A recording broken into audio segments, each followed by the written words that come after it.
Au Liban, l'histoire du graffiti trouve ses racines durant la guerre civile de 1975. En 15 ans, les rues du pays sont devenues les supports d'expression et de propagande des milices et exposent ainsi la division sectaire qui ronge alors le pays. La guerre, lorsque l'on entend le nom du Liban, c'est d'ailleurs ce qui vient à l'esprit d'une majorité d'occidentaux. Pourtant, la dualité libanaise omniprésente tend à nier ce cliché.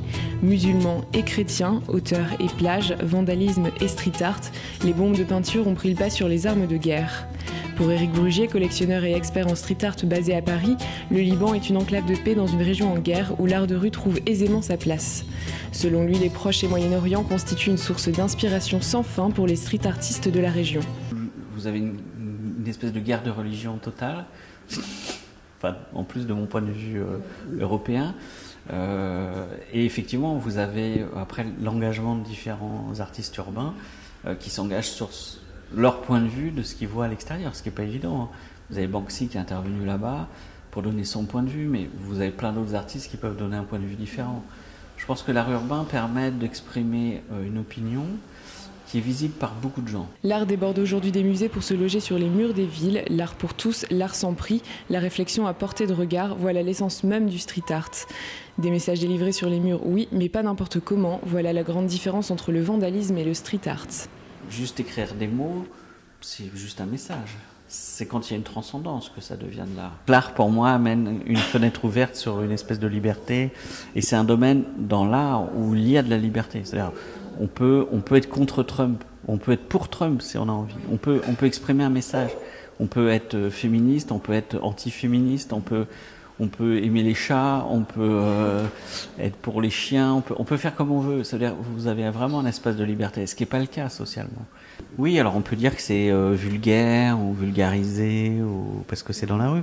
Après, je pense que c'est un choix artistique. Vous ne pouvez pas à la fois dire que vous essayez de transmettre un message politique et social aux gens, et en même temps le mettre dans un endroit où il faut payer pour le voir. Aujourd'hui, le street art politique trouve encore sa place dans le pays, en particulier sur les murs de Beyrouth, dans les quartiers d'Amra, Djemilzé, Ashrafieh, Monot ou encore Sursock, sous forme bien souvent de pochoirs. Le génocide arménien dénoncé par la communauté arménienne logée à Beyrouth, ainsi que la défense des droits de la communauté LGBT, sont majoritairement représentés au travers de ces tags politiques et sociaux. Hadi Beydoun, street artiste à Beyrouth, les a vus s'installer sur les murs de sa ville.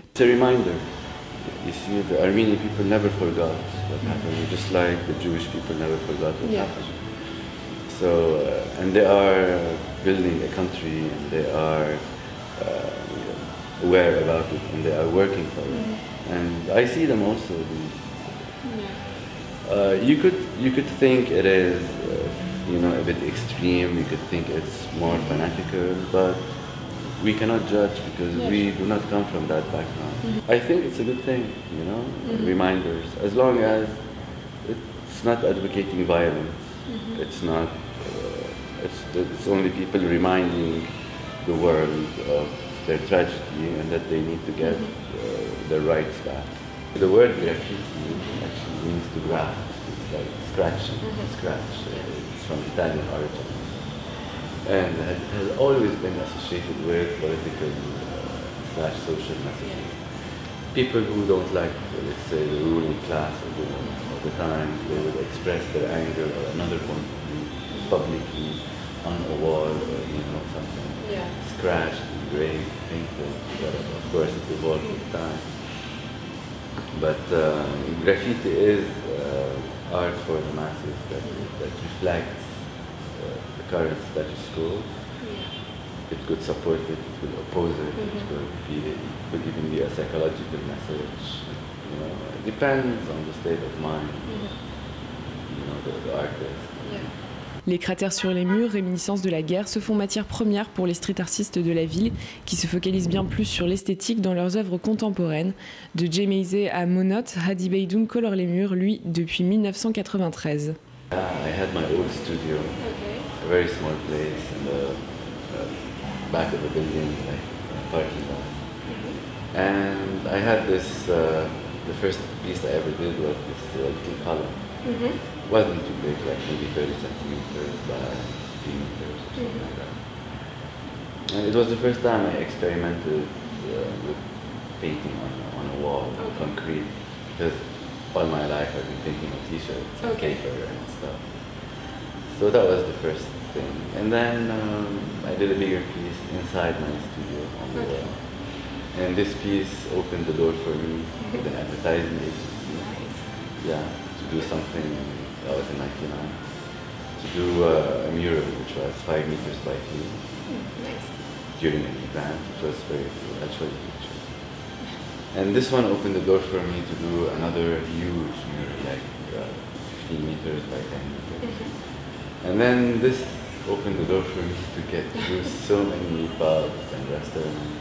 Éric Brugier, comme Adi Beidoun, possède un avis tranché sur ce qui sépare le vandalisme du street art à Beyrouth, mais également sur la façon dont le street art doit être mené. Vous avez d'abord le vandalisme qui est dans la rue, c'est-à-dire quelqu'un qui marque son territoire, comme c'était le cas à New York. Vous aviez des bandes armées qui vendaient de la drogue et qui délimitaient leur territoire en marquant leur nom sur des pâtés de maison, ce qui permettait chacun d'avoir un territoire défini physiquement par ces marquages. Ensuite, certains, mais une minorité, ont décidé de modifier ces lettrages pour les différencier des autres et ont créé une espèce de science de la calligraphie qui étaient les prémices et les bases du street art. Ensuite, sur la base de ça, certains de ces éléments ont été considérés par des gens comme de l'art. Et là, le street art est né. C'est-à-dire, pour que ça soit de l'art, il faut que ça aille au-delà du marquage juste d'un nom ou de marquer son blaze, on appelle ça comme ça, sur un mur. Vous avez toute forme, ça veut dire vous avez des choses qui sont faites avec des sprays directement sur les murs, donc là il y a un préjudice pour le mur. Ça peut être fait avant à l'atelier, par exemple en papier marouflé sur le mur, donc c'est amovible. Vous avez des choses qui sont faites en céramique comme Space Invader. Vous avez énormément de médias possibles. Alors c'est un espèce d'équilibre entre d'un côté l'œuvre qui doit rester le plus longtemps possible, donc le plus pérenne possible, et de l'autre côté, plus l'œuvre est pérenne, plus on abîme le support et il y a une intrusion dans la vie privée du propriétaire du mur. It's out for everybody. It's you putting your signature or your mark, your vision, your brushstroke, your whatever inside you, your energy. Showing it off on the wall publicly that communicates a message. It will definitely affect people's lives one way or the other. There's someone who constantly passes by and you see a mural with a message. This message will somehow be ingrained in you, it will influence you somehow. Inscrire son opinion sur les murs constitue pour une majorité de la population un acte illégal. Seul obstacle pour les street artistes, les autorités. Aujourd'hui, c'est différent. On est dans un système politique mondial où nos dirigeants se sentent souvent en insécurité par rapport à un message quel qu'il soit.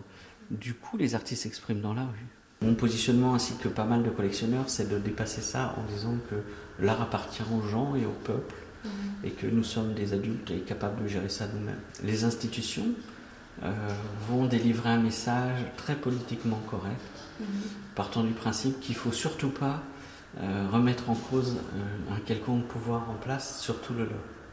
Le souci des institutions, je pense, il est plus là. C'est-à-dire qu'ils ont tellement peur que certains artistes expriment un message trop subversif, qu'ils mettent trop de limites, qui fait que l'art devient un moment insipide.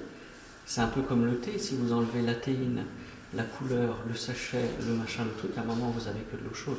It bothers the elite or it bothers any ruling class, whether it's political or religious, to have its subjects thinking for themselves.